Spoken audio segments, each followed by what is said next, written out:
سرور کائنات صلی اللہ علیہ وسلم کو آج کی رات شب معراج کی رات جبرائیل آتے ہیں اور بڑے اچھے انداز میں آقائے دو عالم کو جگانے کی کوشش کرتے ہیں۔ جبرائیل کم و بیش 1,24,000 پیغمبران اسلام کے ساتھ کے پاس آتے گئے جاتے گئے، لیکن جو انداز حضرت جبرائیل نے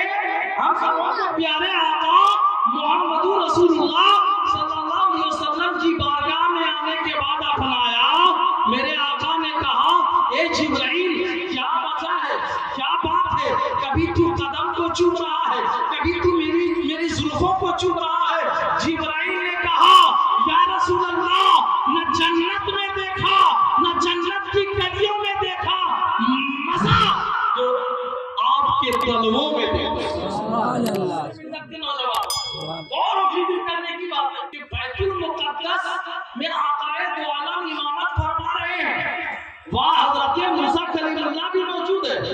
وہاں حضرت ابراہیم خلیل اللہ بھی موجود ہے، وہاں حضرت نوح نجی اللہ بھی موجود ہے، وہاں حضرت عیسیٰ روح اللہ موجود ہے، لیکن حضرت آدم صفی اللہ نے یہ نہیں کہا اے اللہ کے پیارے نبی میں ظاہراً میں تجھ سے پہلے آنے والا نبی ہوں، لہٰذا یہ معاملات یعنی یہاں بیت المقدس میں سب سے پہلے یعنی مسجد اقصی میں امامت کی ذمہ داری رب تبارک و تعالیٰ کو مجھ کو دینی چاہیے تھی۔ حضرت ابراہیم خلیل اللہ کے خلیل ہونے کے باوجود بھی اعتراض نہیں کرتے ہیں۔ پتہ چلا انبیاء کرام کی جماعتوں نے آنے والے قیامت تک کے لیے تمام نبیین کی جماعتوں کو، تمام شہداء کی جماعتوں کو، تمام صالحین کی جماعتوں کو، تمام اولیاء کاملین کی جماعتوں کو ایک ادب بتا رہے ہیں، اے اولیاء کرام کی جماعتوں، اے علماء کرام کی جماعتوں، ارے سنو نبیین کی جماعتوں، اے شہداء کی جماعتوں، اے عالموں کی جماعتوں، ارے ادب سیکھنا ہو تو بیت المقدس میں مسجد اقصی میں جب میرے آقا کے ہاتھ مبارک پکڑ کر جبرائیل مصلی پہ بڑھا رہے ہوتے ہیں، نہ آدم علیہ السلام کی ضرورت ہوتی ہے اعتراض کرنے کی، نہ موسیٰ کلیم اللہ نے اعتراض کیا، نہ نوح نجی اللہ نے اعتراض کیا۔ پتا چلا کہ جب رب کا حکم جن کے اوپر ہو جاتا ہے وہاں انبیاء کرام دیگر جس کے بارے میں قرآن کے تیسرے بارے میں پھر رب تبارک و تعالیٰ فرماتا دل کا رسول فضلنا بعضهم علی بعض، یہ وہ رسول ہے جس کو میں نے بعض کے اوپر فضیلتیں میرے ملت کے نوجوان۔ اور پھر موسیٰ علیہ السلام جاتے ہیں کوئی دور پر، اللہ کا حکم ہوتا ہے اے موسیٰ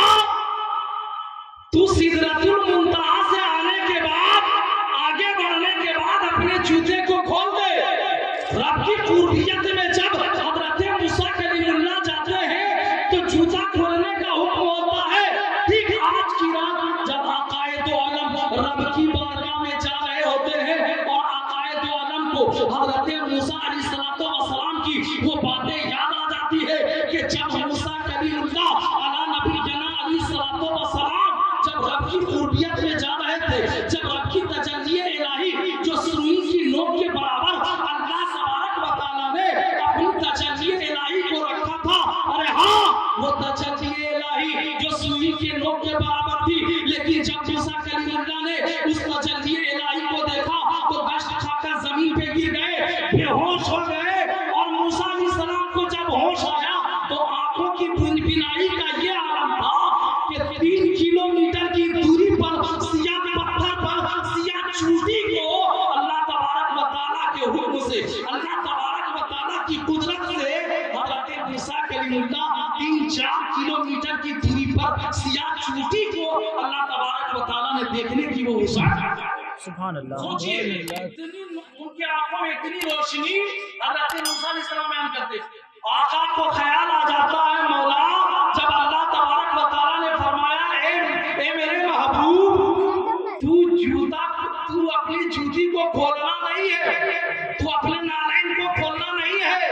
بلکہ نالین پہنتے ہوئے ہی چلے آؤ۔ تو میرے محبوب نے رب کی بارگاہ میں فوراً التجا کیا، کہا مولا موسیٰ علیہ السلام کو تو تو نے کھولنے کا حکم دیا تھا کہ مولا موسیٰ کلیم اللہ کو تو نے جوتا کھولنے کا حکم دیا تھا. تو رب تبارک و تعالیٰ کی رحمت جوش میں آتی ہے. غور و فکر کرنے کی بات ہے میرے ملت کے نوجوانوں, اور ان کے لیے میں یہ جملہ استعمال کرنا چاہتا ہوں جو کہتے ہیں نبی مر کر مٹی میں مل گئے. لاہور پڑھو, جو کہتے ہیں اسماعیل دہلوی, رشید احمد گنگوہی میں تہذیب الناس میں لکھتے ہیں کہ نبی کو علم و غیب نہیں. میرے ملت کے نوجوانوں غور کرو, رب تبارک و تعالیٰ اپنے پیارے محبوب کی افضلیت کو بتا رہا ہے. محبوب, ارے موسیٰ کلیم اللہ سے میں نے نالین اس لیے کھولوایا تھا کہ میری تجلی الہی جب سدرۃ المنتہا سے اوپر میری قربیت میں آنے سے پہلے جوتا وہ کھولے اور خالی پیر جب وہاں کی مٹی پہ ان کے قدم لگیں گے تو موسیٰ علیہ السلام کی شان و شوکت بڑھ جائے گی. لیکن اے محبوب, میں نے تیرے جوتے کو اس لیے نہیں کھلوایا کہ تو جوتا پہن کر جب عرش محلہ پہ آئے گا اے محبوب تو میرے عرش کا مرتبہ بڑھے. اور آج ہم اس نبی کا جلسہ کرواوے, اس نبی سے محبت کرنے والے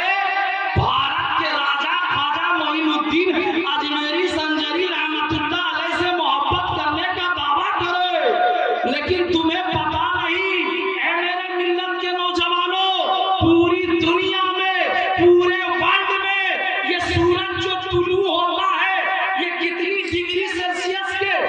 چند مطلب اگتا ہے, طلوع ہوتا ہے, اور ڈوبتا کتنے میں ہے لیکن وہ تو میں نہیں جانتا. امریکہ میں کتنے میں طلوع ہوتا ہے میں نہیں جانتا, افریقہ میں کتنے میں طلوع ہوتا ہے میں نہیں جانتا, سنو سری لنکا میں کتنے میں طلوع ہوتا ہے میں تو نہیں جانتا. لیکن سائنسدانوں سے پتہ چلتا ہے, علماء کرام و مشائخ اعظام سے پتہ چلتا ہے. ایک بھارت میں رہنے والوں, ایک خواجہ غریب نواز جس جگہ خواجہ ہند کے راجہ لیٹے ہوئے ہیں, اسی بھارت کی سرزمین پر مقتول سمنا لیٹے ہوئے ہیں. ان بھارت کی شان کیا ہوگی اے میرے ملت کے نوجوانوں, جس بھارت کی مٹی پہ حضرت الہ اللہ رنڈوی رحمت اللہ علیہ لیٹے ہوئے ہیں. سنو, اس بھارت کی شان دیکھو میرے ملت کے نوجوانوں. اسی بھارت کی سرزمین پہ سائنسدان لکھتا ہے کہ جب سورج طلوع ہوتا ہے تو 66 ڈگری میں طلوع ہوتا ہے اور 66 ڈگری میں طلوع ہوتا ہے لیکن ڈوب رہا ہے 92 ڈگری. سبحان اللہ, 66 یعنی 66 جو عدد ہے وہ رب تبارک و تعالیٰ کی عدد ہے. بولیے سبحان اللہ. اس کی عدد ہے رب تعالیٰ کا. پتا چلا کہ بھارت کی سرزمین پہ سورج طلوع ہو رہا ہے لا الہ الا اللہ پڑھتے ہوئے, اور بھارت کی سرزمین پہ سورج ڈوب رہا ہے محمد رسول اللہ. سبحان اللہ.